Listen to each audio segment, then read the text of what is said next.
All right. What do you want to sing? Oh, no, I'm not going to start it off. I don't sing. You just sang. You are a lying liar. It's been a while since we've used lying liar. Okay. I know, because we stopped lying. That's not true. We just stopped admitting it. What is Richard saying? Wondering about Magento. No, I don't. All right. So our timer, we got 11 minutes exactly. Geez, we're starting early today. I know, on time. On time, early. All right, everybody who's not joining us yet, we're starting early. Getting on top of things.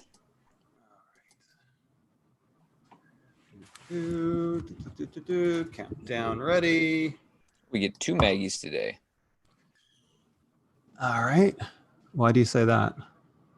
Well, because there's a Maggie in the meeting and there's another Maggie joining the meeting. Really? I Yes. only see one. Hello, viewer.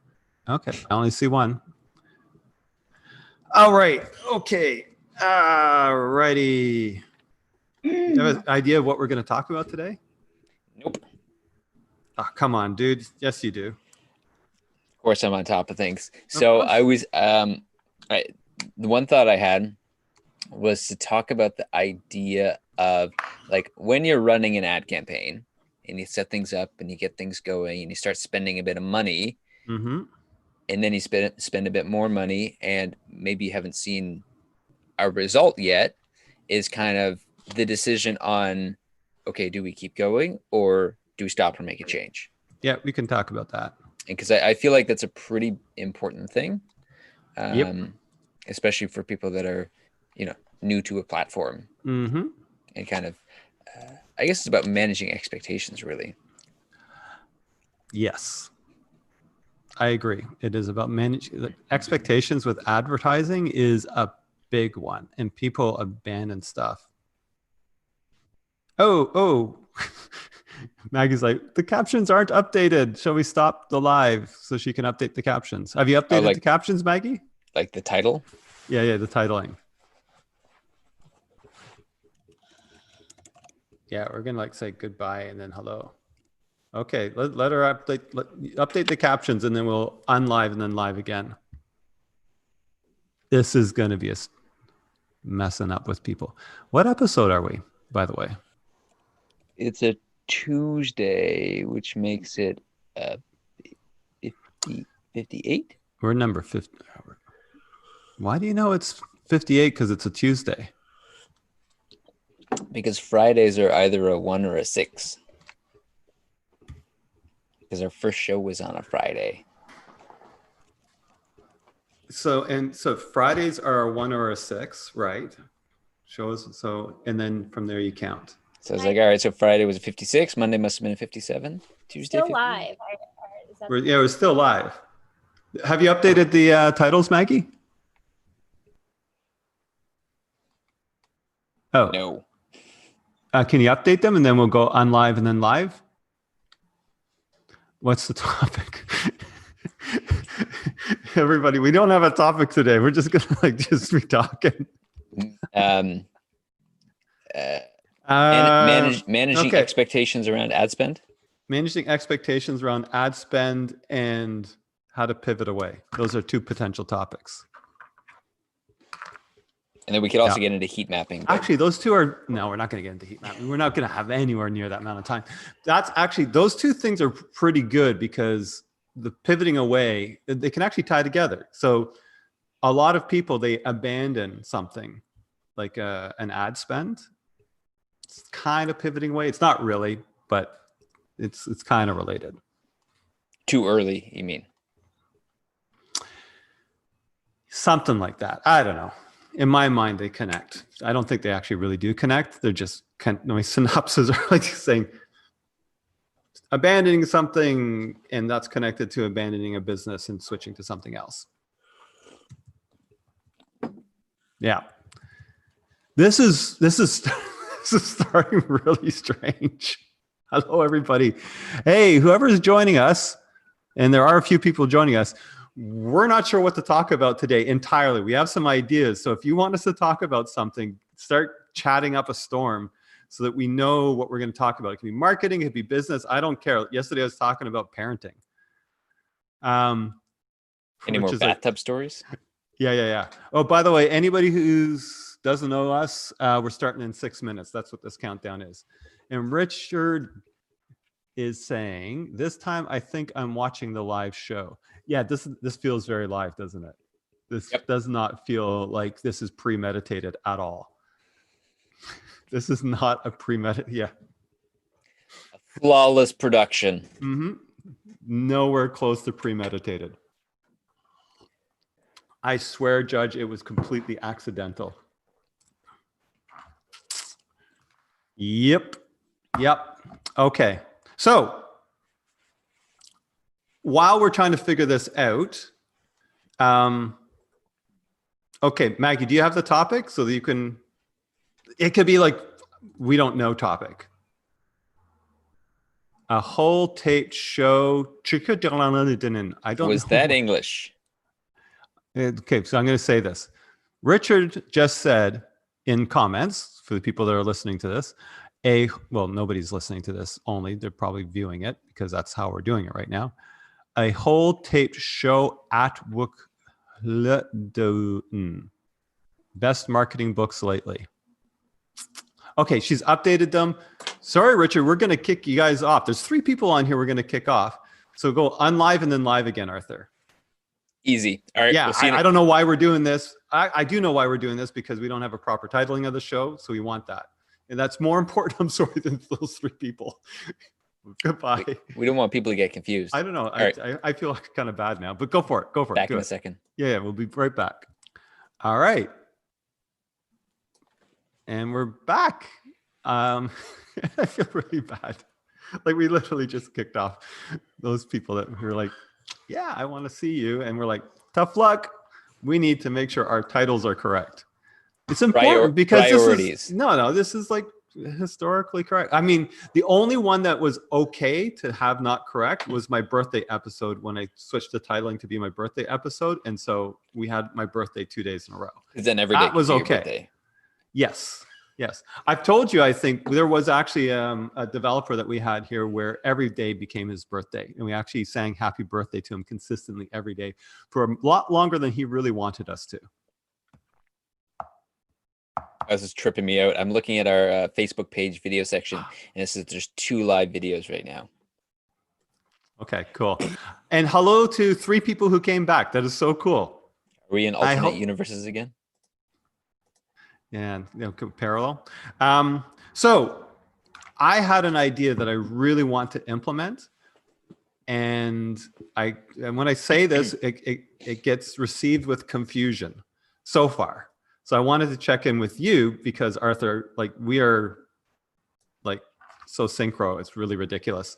So 3 minutes. I got 3 minutes for this. Okay, before we go live. Yeah, very kindred. So my idea was to have a clothing brand. Richard says, don't start. Don't start what? The clothing brand. Like he said before I even said this, I gave him the idea. He knew it was coming. He's saying no before I even say anything. Holy cow, Richard. Okay. I don't know what that says about what he thinks about me, but that's okay. I still love you anyways. Yeah, the idea is, you know how companies have swag? And I know that I think some companies like Harley Davidson really does this. Like they have a brand, but they also have swag, which is really a clothing brand. So I actually was like, why wouldn't we do that? Why wouldn't we have a clothing brand? And I think it'd be really cool. It's a great way, of course, to get really awesome swag. The idea came from somebody that I know who has a clothing brand. He's a drummer. It's a really cool clothing brand called Kodish Clothing. And I was looking at it, and he's got these fantastic photography of, you know, his clothing brand on these billboards, like really awesome looking billboards. And all of a sudden I'm looking at that and it's like, wow, that looks amazing. And then I realized that probably it's photoshopped. I was like, And it just looked like, they're billboards and they're on posters in like, that's the photography that he's using to promote the clothing brand. And I was just like, I got to do this. This is so good. Have I talked about this already on the show? I'm getting deja vu right now. We haven't. We're in the Matrix or something. I like the idea because I feel like a clothing brand can have multiple purposes. Like, for example, I know there's the Google store, which sells like Google swag and shirts and stuff. Yeah. But then they give that analytics data, like it's publicly available, right? So then they use that as, when you're learning Google Analytics and you need some like training data, right? You can use that to kind of get started. So again, they're using it for multi-purposes. It's not just to sell shirts. Yeah. Okay. That's pretty cool. Like all of it would be learning. All of it would be learning how to do that kind of stuff. And I thought, make it something that's not just, hey, we got some swag for ourselves or anything else like that, but make it public, make it look cool. And yeah. So anyway, so I actually knew you were going to be like, yes, let's do it, because we're synchro. Richard likes to call it Zone 1. He said, call the clothing line Zone 1. It is a Matrix reference. Have you seen The Matrix? Have I seen The Matrix? Is that a real question? You haven't seen Firefly and you haven't seen Battlestar Galactica. Yes, it is a real question. You see, that's the nerdy sci-fi. The Matrix is just like that's just bread and butter. That's true. Okay. All righty. We have our audience and we are going to go live because it is 11:11 Eastern Standard Time. So let's do it.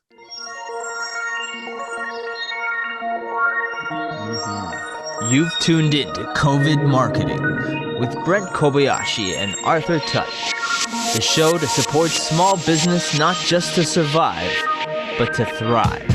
That's right. We are live with COVID Marketing episode number 58. Week daily at 11:11 Eastern Standard Time. If you have questions on marketing, business, or whatever, let us know in the comments and we will probably answer them, if we can answer them, with our thoughts and our opinions and maybe even our guru advice. I am Brent Kobayashi, president of Kobayashi Zeitguys, a marketing agency here in Toronto, Canada. This is the fine print. And with me is Mr. Arthur Tutt, a marketing specialist at Kobayashi Zeitguys, and he is the fine gentleman. How you doing, Mr. Marketing?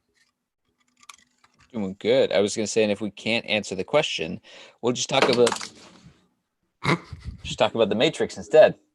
We'll just talk about whatever. And just throw our glasses. That's right. You ask us the question and we answer whatever. All right. I'm not digging my lighting here. I don't know. I need professional help. All right. We got Jan standing by. Sorry, say again? We got Jan standing by for the lighting expert. Yeah, I know. We'll get it done. Like literally, yes, that needs to be fixed. And I'm going to have a camera soon, a second camera soon, instead of doing this laptop camera, which is kind of messed up. And I'm not sweating it, right? That's the whole thing. We're just going to keep on improving slowly, steadily, until we're going to have like zooming in. Like, can you imagine what, once we get into the thousandth, the prime numbers that are really high up there that you use for encryption and stuff like that. Can you imagine what our set's going to be like? It's going to have cameras zooming in. It's going to have like explosions in the background and pyrotechnics and real time, like it's just going to be like real time effects and stuff like that. It's going to be really amazing. Do we get stunt doubles? And we'll have stunt doubles. Well, you'll have a stunt double. I'll be like Tom Cruise. Or Jackie Chan? Yeah, actually, I think you know me. I think I would prefer Jackie Chan. Actually, no, I think I'll prefer Tom Cruise. Jackie Chan was never hanging on the side of an airplane as it flew up, right? That would be fun to do. That would be really super cool. Like, can I ask you a question? Like, have you seen those videos where people, they basically have those like flying squirrel outfits, and they run and they jump off a cliff, and then they're a flying squirrel. Have you looked at those and thought, oh, I'd really like to do that? Yeah, I mean, it seems like a cool idea. Yeah, see, there you go. Absolutely. You and I are very synchro. I think I could probably bring you any idea I have, and you'd be like, yeah, let's do it. Let's do it. Clothing brand is minor compared to leaping off a side. Now, I don't know if I could do it, honestly, because I've been up on the CN Tower Edge Walk, and I was like, golly cow. The first thing have you been on the Edge Walk? I haven't, no. Listen, we're going to get to some marketing stuff soon, everybody who's watching, but I just want to chat. You've not been on the Edge Walk. Okay, so the first thing that they do, my son took me up on the Edge Walk. Okay, and it was really sweet. He was like 13 years old. He'd been saving all of his money to get himself a drone and all that kind of stuff. And we had a history of doing kind of scary things together. It's a story I'll tell another time. But instead of buying the drone, he took me up on the Edge Walk. And the first thing that they do, you're all strapped in, right? And you got a cable attached, obviously, so you don't fall off. That's not what they want. But the first thing they do, I mean, it's an obvious statement, but anyways. So the first thing they do is they actually call it Toes Over Toronto, and they have you walk up to the edge. And there's no tension in the rope. You're not leaning out, which you do later, which looks a bit like more scary, but it's not. When you have tension in the rope, you feel like something's holding you. When you're just walking up to the edge and you're sticking your toes over the edge, every part of you is screaming, what the fuck are you doing? And it's just like, wow. There's somebody that we were there that did like totally crazy things like base jumping and all that kind of stuff. She just walked right up. And me, I was like shuffling forward. Anyways, okay. So what are we going to talk about? We're going to talk about marketing. We really are going to today. We're like, listen, for everybody who's watching, and I see that we're losing viewers. That's awesome. So everybody talk about the Matrix again. I know. Everybody who's watching. So a lot of you know that this show has gotten really tight and a lot of valuable information, like in the number of weeks. And actually, we've gotten feedback specifically saying ever since Maggie's been on, your show has improved a lot. However, Maggie has been really super busy doing, like, we're running a business here, right? So Maggie's been really super busy doing that kind of stuff. And I told her last week, it's like, okay, this is taking a lot of your time. It's okay. We can handle it. We'll just, we'll get, do what you can within the time constraints that you have so that we can, but Arthur and I will go back to winging it a little bit. So today's a winging it. Yeah. So the whole show falls apart without Maggie. I know, it's just diving. Maggie, please come save us. Just want to say, just so that anybody who's watching, don't judge all of us today. You can judge Arthur and myself today, but don't also judge Maggie's. Like, please don't mention me right now on this show. Pretend I don't exist.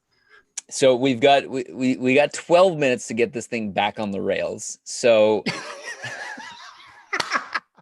All right, let's do this. So this is so good. We keep going from a hardcore 3 people watching, which is probably you and Maggie and Richard, one other person, to up to 4 and 5, and then back down to our. So that's like our stable point. Yeah.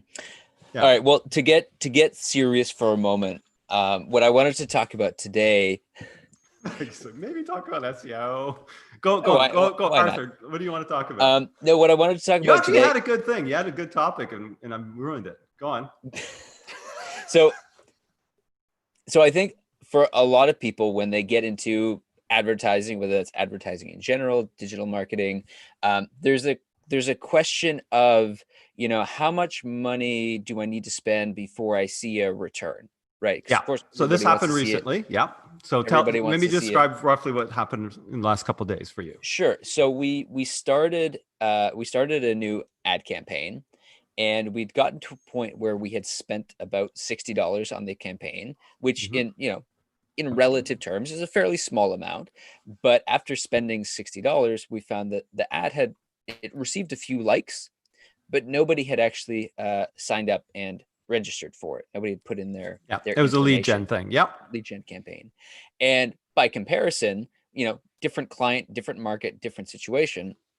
We had run other campaigns and we were seeing kind of, $3, $5, $10 per registration. So when I saw we had spent $60 and had 0 registrations, that was a that was a little red flag to me to say, okay, let's take a step back here and just assess, are we good? Should we keep going? Should we spend more money because it's just too early to tell yet? Or is this a sign that maybe there's a problem? Maybe we need to make some changes, and more just a point to check in and say, where are we at with this? Yeah. You also did this with another client's campaign, which you were looking at it early on. You're saying everybody's getting to this. It was a bit of a complicated wizard that was right. being There's a sold, right? Few steps people had to go and through. people were going through it and not reaching the end. So there was no sort of immediate results. You're like, what's the problem? And you're looking. So first of all, I love that early on as a marketer and advertiser, I just got to give you a bit of feedback. That's super important. You want to be looking at it early on and saying, what are my assumptions here? Because quite often as a agency, what is like, okay, we got a few $100s and you run it. And you want to have spend a few $100s and see where it goes. And that's not necessarily wrong. So one of the things that was a clear differentiator between the ads that were getting like immediate responses and this ad, not the multi-part one, but this was an ad for a lawyer, was the one that got a clear response was very much a lead gen, I'm going to give you something ad, right? So people were like, if I give you my information, I get something. The ad that wasn't getting the response right away, early on, was very much, hey, I am selling you my services, and essentially, are you ready to buy my services? So very, very different. Not you're kind of in my market and I'm going to start the relationship with you. It's, are you ready to go? And so that is a different kind of ad, which means early on, and this is why I said, no, we should just continue, still look at it and see if we can make it better. But early on, you're looking more towards the stars aligning, as in it's an awareness ad. This is, I'm available. And it's like putting up your signage in front of your store and in your professional services firm, and expecting the 10 people that walk by for one of them to be, oh yeah, you, right? First person that walks by. Yeah. So it doesn't quite work that way, right? It's more like, I see you. I see you. Maybe I'll want to use you.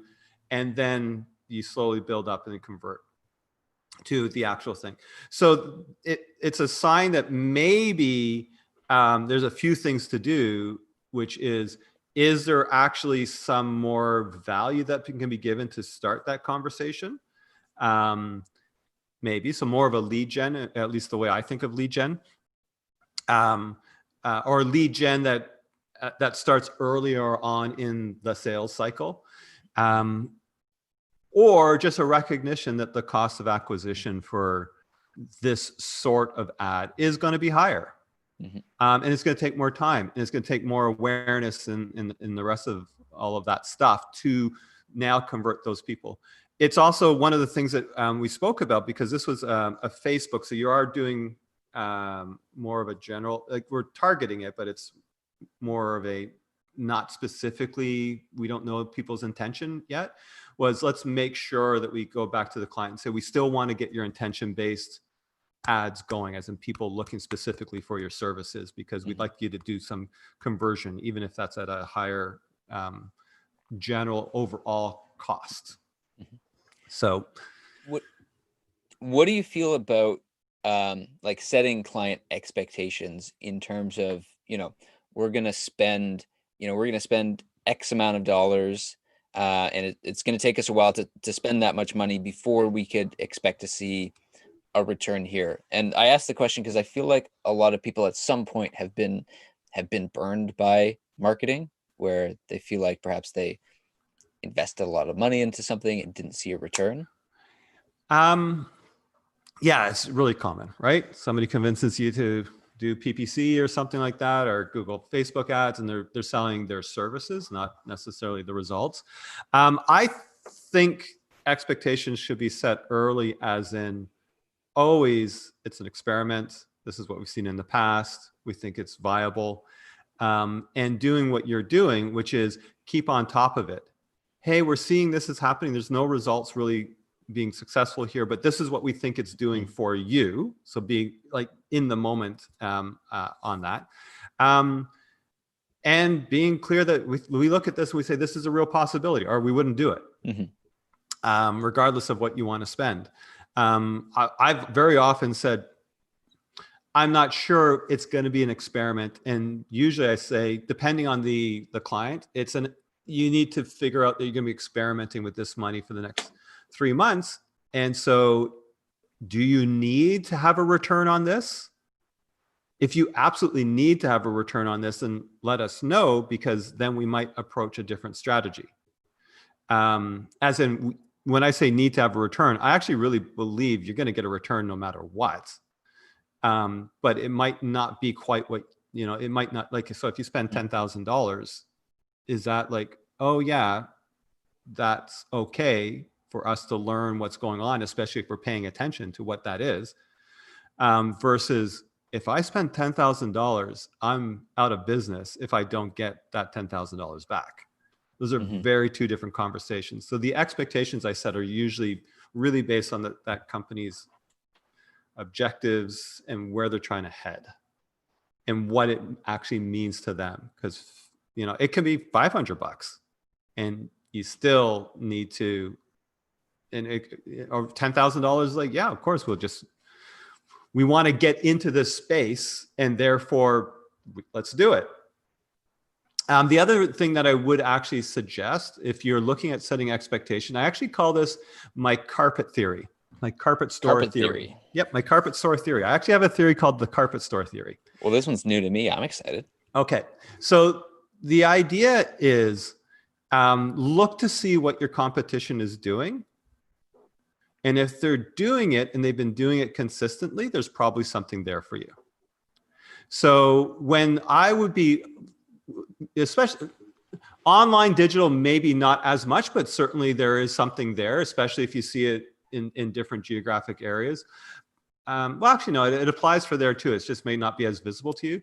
But if you are, so if somebody was approaching me to sell a print ad, advertise in my print magazine or newspaper or something else like that, if there were no other web companies in it, I'd be like, it's going to be an experiment. It's not going to mean much, right? But if there were a bunch of them, I was like, okay, great. People are actually looking there and they've been advertising there consistently, which means they're getting results. The carpet store theory for me, is it actually related? Sorry. No, I'm going to talk about the carpet. I think I need to talk about the carpet store theory tomorrow. Like, you got me on the edge of my seat. Okay, I'll tell you the carpet store theory now because I don't know why I think the two are related. It might come together for me as we talk it through. Okay, so we're actually just going to do a little bit of stream of consciousness here, and we're going to see where we land. Okay, so this is, again, it's a little bit about groups together. So what I've always thought was, if you are a carpet store and you're in an area, okay, cool. Maybe you'll sell some stuff. The reason why I say it's my carpet store theory is because there's like about 10 or 15 carpet stores along this stretch of the Danforth, right? So if you are a carpet store and you're in the area, okay, fine. If a carpet store opens up next to you, now you're in competition, right? You're going to lose stuff back and forth. If 10 carpet stores open up in the area, or 10 furniture stores might be a little bit of a better example, then all of a sudden you become a destination for buying carpets. That's my theory. Okay, so there's still competition, but it's actually bringing people. It's actually bringing more like foot traffic. Yeah. People come into the area. It's like, this is where I'm going to get. It's like, I guess, kind of like going to a market, right? Yep. And I think we just lost our viewer. Yeah, it's okay. And that has nothing to do with the advertising thing. Yeah, it's not connecting in my head. Maggie, I think everybody's missing you right now. It's been actually, I think we got some good stuff in the advertising thing. Yeah. Yeah. I would also say one of the things with advertising, though, which is really super important, and it goes back to advertising in print was the big one for me, is if you just do something for a month with online digital and you just like, oh, that didn't work, or do something for a couple months, oh, that didn't work, and you're not actually paying attention to it and looking to make it better, then you don't know anything. So whenever a client and we're helping them, say, advertise in a print magazine or something like that, I said, you got to do that for 6 months or 12 months. You have to do it consistently to actually know whether it's going to work for you or not. Because a one-time thing, again, it's back to the stars are aligning, theory that, it just has to happen right now. But it doesn't, it doesn't prove anything, because people have to see you on a consistent basis, especially with advertising, for you to then actually understand whether or not your advertising is working. So that it didn't, you hear it all the time. Social didn't work for me, or PPC didn't work for me. PPC is a little bit different. It is true with that, because you can optimize it over time. PPC can be a little bit more transactional if you're setting it up, like as in, I show the ad, people click through and they come to me. There's still a lot that you may be missing there, but it's a little bit truer to just pure, somebody's looking for something, I've got it. It's the closest thing to sales. But all the other stuff, the Facebook advertising and everything else, you need to show it over time for you to have some consistency before people are like, okay. So I would say expectations always is a minimum 3 months. Always say, I'm in this experiment for a minimum 3 months. And if you're just sitting there letting it run and not doing anything about it and not paying attention to it, you might want to wait 6 months for it. Yeah, because I think a quick reflection everybody could do is just to think, how many times have you seen an ad or a business or a service, and the first time you saw it, you're like, I'm going to buy it? Yeah, it doesn't work. Like you literally are not understanding the ecosystem of people buying stuff. Like if you are sitting there saying, like, and this thing is, it's pervasive, this feeling, this notion. And I think it actually is people not liking sales, not understanding or liking marketing, and not understanding, sometimes it's networking. Mm-hmm. So when you go to a networking event and you're like, I have to close some deals tonight or get some leads, and that's what your mindset is, then no, it's not going to work out for you, because you're just going to be disappointed and you're hating the thing anyways, and you're never going to want to go back again. And you're actually feeling like I need to perform to some level, versus showing up and having a good conversation. And then the next time you show up and have a good conversation, oh yeah, don't you do that thing at some point? Yeah. I was going to say, I feel like the only real exception to that might be like if there was some like super like impulse buy, like, I don't know, you're scrolling on Facebook and you just see this little, this little thing, and you're just like, wow, it's like $3 and I don't know, it looks like fun. Let's see what happens. Right. Sure. But beyond that, you're going to want to see it multiple times. You're going to want to hear friends talk about it, see it on Facebook. Maybe then you go check out the website, whatever it might be. Right. It can be as simple as, I would buy that, and then somebody interrupts me and now it's gone. That's it. And if somebody's like, forget it, it's not working for me, then you've lost that opportunity. There's so many things that get in the way between, there's so many things that get in the way of yourself, and we'll call it the abundance of the universe, like literally going to go there. Like so many things that get in the way between you making things happen and setting yourself up for success, and the coincidence of the world. And I mean, so for instance, the advertising that you do, and this is why I actually really like advertising content. When you're starting to do stuff and you're getting yourself out there in the world, whether it's networking, it's advertising, it's doing this kind of show, you don't know when that one person is going to connect and say, oh yeah, you. It's actually why when I was thinking about it, because we have so many connections in this world, it's ridiculous the amount of connections we have with other people. At one point, I was thinking to myself, I really shouldn't drive anymore. I really should just go on the subway everywhere I'm going, TTC. Not because of cars or not cars or money and parking, all that kind of stuff, but it's because every time you go on the TTC, you're opening up a possibility for a connection, and you never know when that connection becomes the thing that allows you to do the thing, and then that's now you're a millionaire. Like literally, if you just open yourself up to the potential connections that are out there, which I actually believe advertising can very much be, then you're opening yourself up to all the ridiculous amounts of coincidences that can happen in this universe. And it might look miraculous, but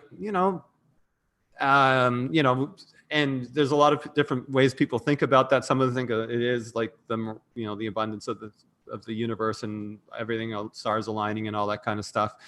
For me, I just think like we just do not understand the complexity of the system and how much ridiculous abundance and connection there is in the system.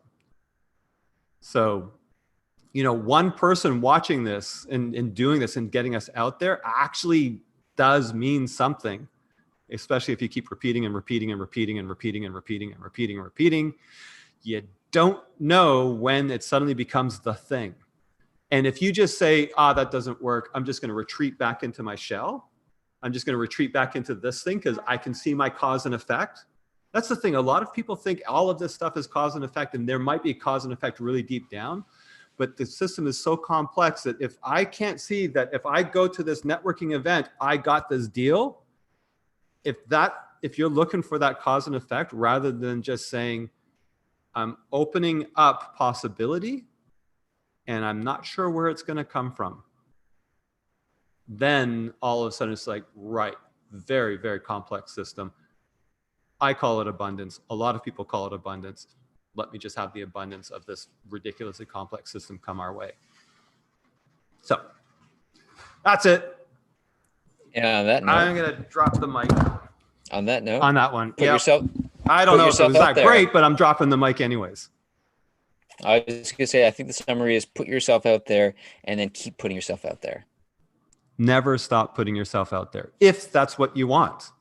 If your ambition is to grow, if your ambition is to have your business be super successful, if your ambition is any of those things, then yeah, put yourself out there and don't stop. Don't stop. And on that note, I think we should stop. Yes, let's do it. Let's stop.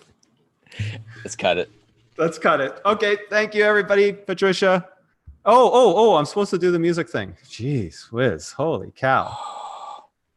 Having too much fun. It is way too much fun. I'm going to do the shades for this one. I'm just like, whoa. You've tuned in to COVID Marketing with Brent Kobayashi and Arthur Tutt, the show to support small business, not the internet just melted down, but to thrive. Sorry, the internet's gone.